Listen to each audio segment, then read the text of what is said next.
Assalamualaikum warahmatullahi wabarakatuh. Alhamdulillah. Alhamdulillahilladzi nahmaduhu wa nasta'in wa nastaghfiruh wa na'udzu billahi min syururi anfusina wa min sayyiati a'malina. Man yahdihillahu fala mudhillalah wa man yudlil fala hadiyalah. Asyhadu an la ilaha illallah wahdahu la syarikalah. Asyhadu anna Muhammadan abduhu wa rasuluh. Amma ba'du. Para pemirsa yang beriman, kita bersyukur kepada Allah Subhanahu wa taala dan bersalawat kepada Nabi Muhammad sallallahu alaihi wasallam. Topik kita pada saat ini adalah hijrah sebagai perubahan orientasi kebersamaan. Peristiwa hijrah ditandai dengan kepindahan Rasulullah SAW dari Mekah ke Madinah. Jika kepindahan itu dimaknai sebagai pindah tempat, hal itu tidak asing lagi bagi kita. Karena pada umumnya orang yang tinggal di perkotaan adalah perantau atau orang yang berpindah. Tentu juga ada yang berasal dari penduduk asli. Oleh karena itu, di dalam kehidupan masyarakat di perkotaan, tentu keadaan itu mirip seperti di Madinah pada masa Rasulullah SAW. Ada perantau sebagai kaum muhajirin, dan ada pula penduduk asli sebagai kaum Ansar. Rasulullah SAW menggambarkan bagaimana hijrah yang sebenarnya. Beliau bersabda, "Al-muslimu man salimal muslimuna min lisanihi wa yadihi, wal muhajiru man hajara man manahallahu anhu." Seorang muslim adalah orang yang menjadikan muslim lainnya merasa selamat dari lisannya, tangannya atau perbuatannya. Sedangkan muhajir atau orang yang hijrah adalah orang yang meninggalkan segala yang dilarang oleh Allah Subhanahu wa taala. Hadis riwayat Bukhari dan Muslim dari Abdullah bin Amr bin As radhiyallahu an. Dalam memahami hijrah ini, paling tidak ada 4 perubahan yang dapat dilakukan. Yang pertama adalah perubahan perilaku personal ke arah yang lebih baik. Yang kedua adalah perubahan sikap atau perilaku sosial pada hal yang bernilai kebersamaan. Ketiga, perubahan sikap berbangsa dan bernegara ke arah yang demokratis. Dan yang keempat adalah perubahan ekonomis di dalam kondisi yang berlaku saat ini ke arah yang lebih baik lagi. Secara personal, seseorang memiliki keyakinan dan perilaku yang menggambarkan karakter diri. Keyakinan diri merupakan prinsip dalam mengharungi kehidupan di tengah-tengah pergaulan manusia. Keyakinan itu berupa iman dan takwa, dan tentu menjadi modal yang kuat untuk menjalani kehidupan di dunia yang menuju nanti ke akhirat yang abadi. Jika pada tahun sebelumnya keimanan seseorang itu longgar dan belum stabil, serta ketakwaan itu belum meningkat, hari ini harus dihijrahkan menjadi keimanan yang tangguh dan ketakwaan yang kukuh. Diharapkan ia mampu menjadi insan tangguh dalam menghadapi kemajuan yang kadang-kadang memberikan dampak yang tidak baik terhadap keimanan seseorang. tentu akan menjadi takwa ya bagi orang beriman, akan menjadi modal dan membedakan mana yang baik dan mana yang buruk, mana pula yang halal dan mana pula yang haram. Allah Subhanahu wa taala berfirman, "Ya ayyuhalladzina amanu in tattaqullaha yaj'al lakum furqana wa yukaffir 'ankum sayyi'atikum wa yaghfir lakum wallahu dzul fadlil 'azim." Wahai orang-orang yang beriman, jika kamu bertakwa kepada Allah, niscaya Dia akan memberikan furqan, kemampuan membedakan antara yang hak dan yang batil, menghapuskan segala kesalahanmu dan mengampuni dosa-dosamu. Allah Maha luas karunia-Nya. Surat Al-Anfal ayat 29. Iman dan takwa itu akan meningkatkan posisi mukmin ke posisi pembebasan kesalahan dan dosanya. Ada pula yang penting diperhatikan dalam perubahan diri, khususnya terkait dengan perilaku mukmin. Ada di dalam diri kita ini potensi baik dan ada pula potensi buruk. Ada yang terpuji dan ada pula yang tidak terpuji. Ada yang memiliki kesucian hati, serta ada pula yang dikuasai oleh nafsu, ya, kemalaikatan dan nafsu kesetanan. Perilaku atau perubahan perilaku seorang itu dilakukan dengan menampilkan pribadi yang baik, membuang ya perilaku yang buruk, menunjukkan kesucian hati dan menjauhi kotoran jiwa yang memenuhi hati ini, seperti iri, dengki, khianat, ria. Sifat dan karakter yang tidak terpuji itu harus dihijrahkan ke sifat yang mulia, sehingga seorang mukmin memiliki ketahanan pribadi dalam menampilkan diri di tengah-tengah masyarakat yang majmuk ini. Secara sosial, masyarakat di perkotaan terdiri atas masyarakat perantau dan penduduk asli. Masyarakat perantau pun juga bermacam-macam. Ada yang datang dari kalangan muslim dan tentu juga ada yang non-muslim. Yang muslim tentu lebih dominan. Ada pula dari berbagai etnis di seluruh Indonesia. Nah, kebinekaan itulah yang membentuk suatu masyarakat. Misalnya kita lihat masyarakat Betawi dengan penduduk aslinya orang Betawi. Oleh karena itu, masyarakat Jakarta terdiri dari berbagai macam etnis, yang tentu ada muhajirin dan tentu juga ada yang ansar, yaitu penduduk Betawi. Masyarakat yang majmuk itulah menuntut kebersamaan dan toleransi yang tinggi.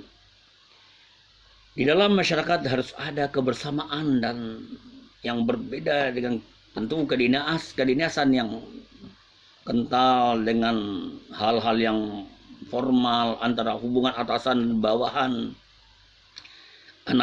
antara pejabat dan anak buah. Tapi dalam masyarakat, label-label kepangkatan dan keformalan itu ditinggalkan. Tidak ada yang istimewa dan diistimewakan di dalam masyarakat.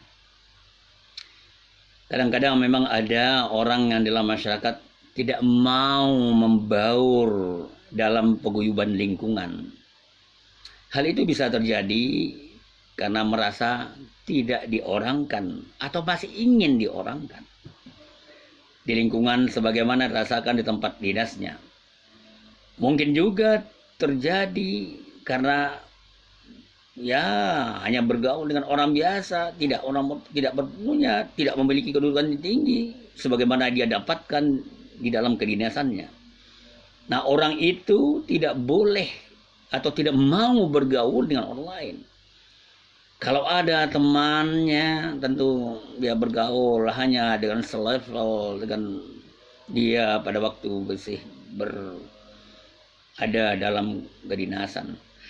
Nah, perasaan canggung makin terasa ketika seorang menjadi pensiunan dalam yang sudah tentu berakhir masa jabatan formalnya. Ada kecanggungannya dan ada yang semacam sindrom di atas masa lalunya yang indah. Pembicaraannya tidak lebih tidak lain bahwa saya dulu sebagai ini dan sebagai itu. Pola pikir seperti itu harus diubah dan dihijrahkan sehingga harus melebur dalam masyarakat yang tentu tidak bisa dipisahkan dengan lingkungannya. Sindrom yang melekat di dalam hatinya itu hanya semacam pikiran yang memandang dirinya itu masih sebagai orang terhormat, terpandang, memiliki jabatan tinggi, mempunyai anak buah yang banyak, mempunyai kekayaan yang berlimpah seperti dulu. Pikiran semacam itu harus dijauhkan dan pandanglah diri sama di depan manusia, apalagi di depan Allah. Rasulullah SAW bersabda, "Qul innama ana basyarum mislukum yuha ilayya annama ilahukum ilahu wahid." Katakanlah wahai Muhammad, sesungguhnya aku ini hanya seorang manusia seperti kamu.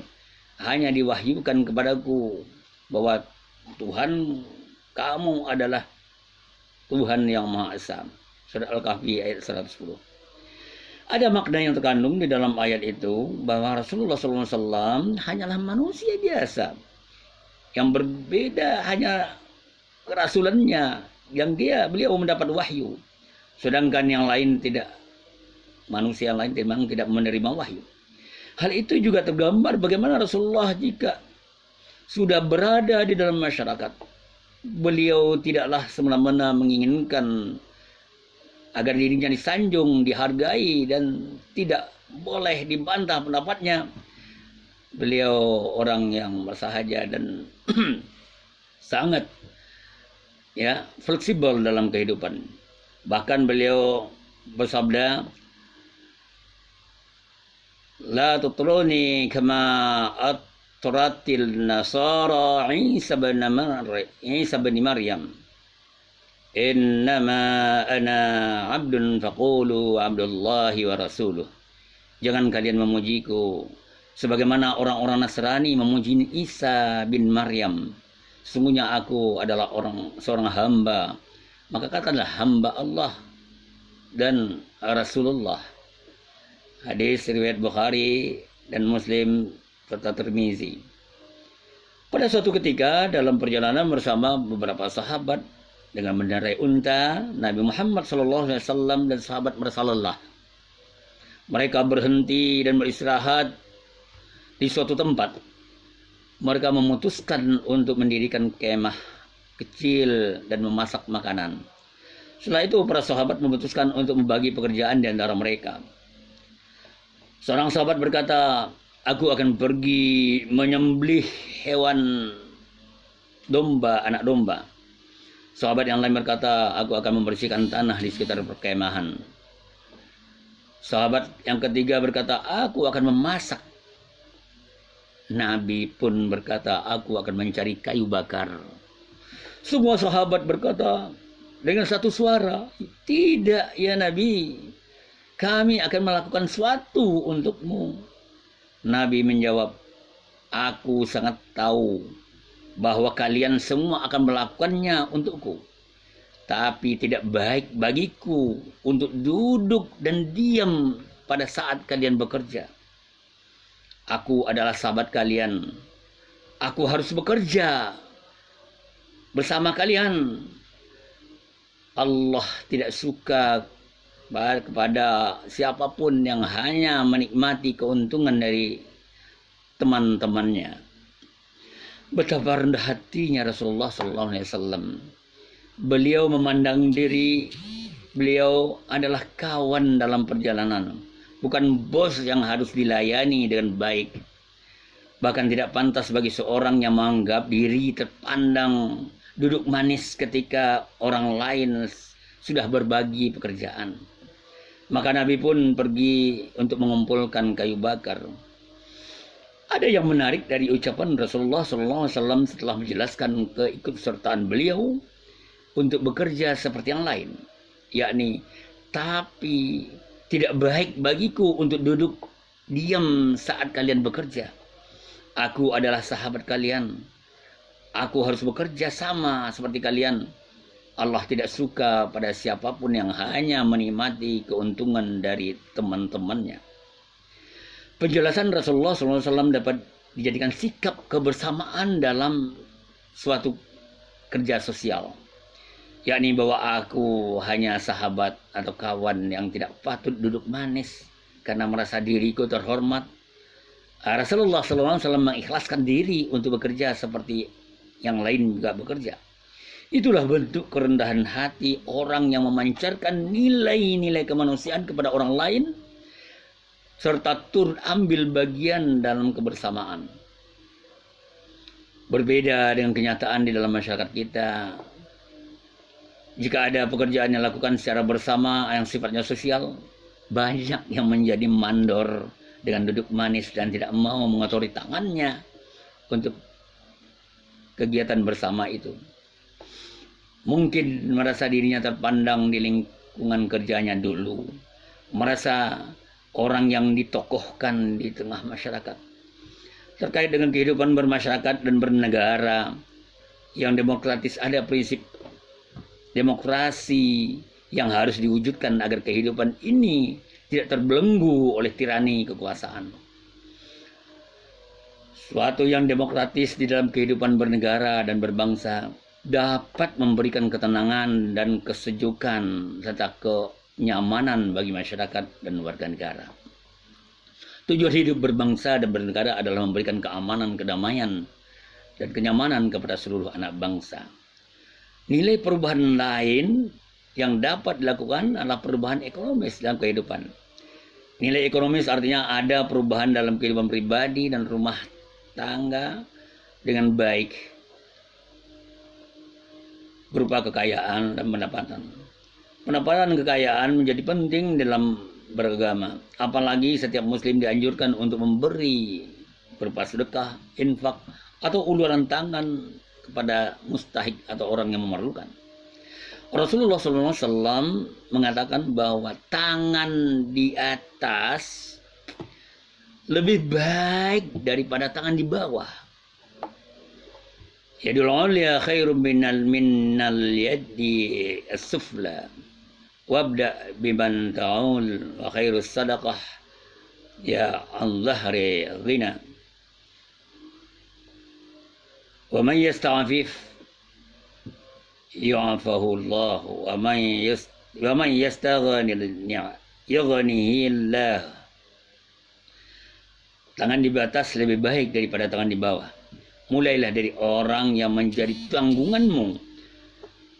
Sebaik-baik sedekah adalah yang dikeluarkan dari orang yang tidak membutuhkannya.